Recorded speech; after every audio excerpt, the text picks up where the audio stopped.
សូមស្វាគមន៍មកកាន់ចន្ទរា Academy មេរៀនថ្ងៃនេះនិយាយអំពី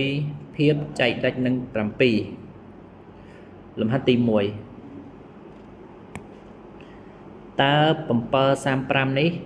ចែកដាច់នឹង7ឬទេដំបូងយើងរើសយកលេខខ្ទង់ចុងក្រោយគឺលេខ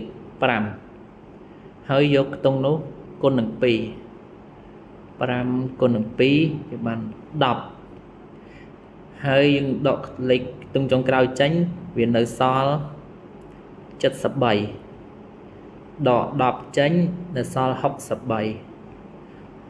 នៅក្នុងមេលេខមាន63ចែកនឹង7ដាច់ស្មើនឹង7គុណនឹង9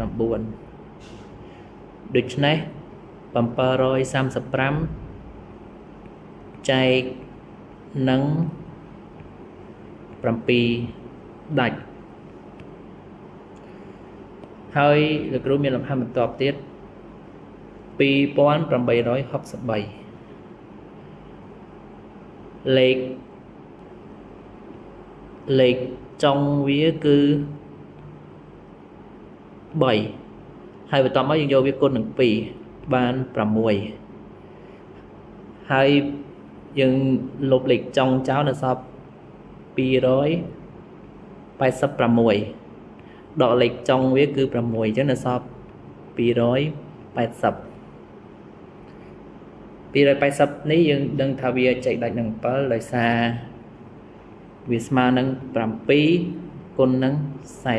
40ដូច្នេះ2863នឹងចែកនឹង7ដាច់លោកគ្រូមានលំហាត់មួយចំនួនសម្រាប់ពួកយើងចូលសាកល្បងធ្វើទាំងអស់គ្នាហើយពួកយើងជួបគ្នានៅវីដេអូបន្ទាប់